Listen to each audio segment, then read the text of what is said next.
ప్రభు పేరిట ప్రత్యేకమైన వందనవచనాన్ని సమయంలో మీకు తెలియచేయుచున్నాను. బాగున్నారా? గత అక్టోబర్ నెలంతా దేవుడు మనల్ని, మన కుటుంబాలని, 2 సంఘాలని, అలాగనే ఈ యూట్యూబ్లో వాక్యం వీక్షిస్తున్న మీ అందరినీ కూడా దేవుడు దీవించాడని, అక్టోబర్ నెలంతా ఆశీర్వదించాడని నమ్ముచున్నాను. ఈ నవంబర్ నెలలోనికి దేవుడు మనల్ని నడిపించాడు.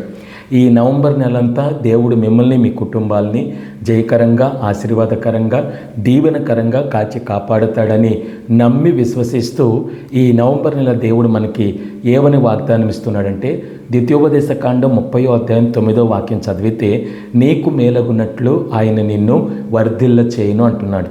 అంటే ఆయన నీ జీవితంలో నీకు మేలు చేసి నిన్ను వర్ధిల్ల చేయాలి అంటే ఆయన మాట వినాలి, ఆయన ఆజ్ఞలు గైకొనాలి, ఆయన కట్టడలను, విధులను నువ్వేం చేయాలంటే అనుసరించి ఎప్పుడైతే నడుచుకుంటావో ఆ నడుచుకున్నటువంటి దాని ప్రకారం దేవుడు నీ జీవితంలో ఈ నెలంతా ఈ వాగ్దానం ఎత్తిపెట్టి, ఈ వాగ్దానం నా జీవితంలో, నా వ్యాపారంలో, నా ఉద్యోగంలో, నా పనిపాటుల్లో, నా రాబడిలో, నా ప్రయాణాల్లో ఈ వాగ్దానం నా జీవితంలో నెరవేర్చండి ప్రభా అని చెప్పి ఈ నెలంతా ఈ వాగ్దానం ఎత్తిపెట్టి ప్రార్థన చేసుకోండి. ఏ రోజు కూడా మానకుండా ఉదయమే కానీ, మధ్యాహ్నమే కానీ, సాయంత్రమే కానీ నీకు గుర్తొచ్చినప్పుడల్లా ఈ ద్వితీయోపదేశ కాండం 30వ అధ్యాయం 9వ వాక్యాన్ని ఎత్తిపెట్టి నువ్వు ప్రార్థన చేసుకొని ఆయన మాట విని, ఆయన ఆజ్ఞలను గైకొని, అలాగనే ఆయన కట్టడలను ఎప్పుడైతే నువ్వు అనుసరించి నడుచుకుంటావో ఆయన నీకు మేలుగునట్లు ఈ నెల నిన్ను వర్తిల చేస్తానని మాట ఇస్తున్నాడు. కాబట్టి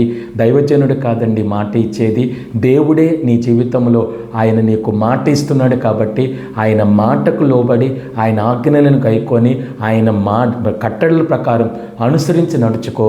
దేవుడు నీ జీవితంలో నీకు మేలుగునట్లు నిన్ను వర్తిల చేస్తాడు. ఆమేన్.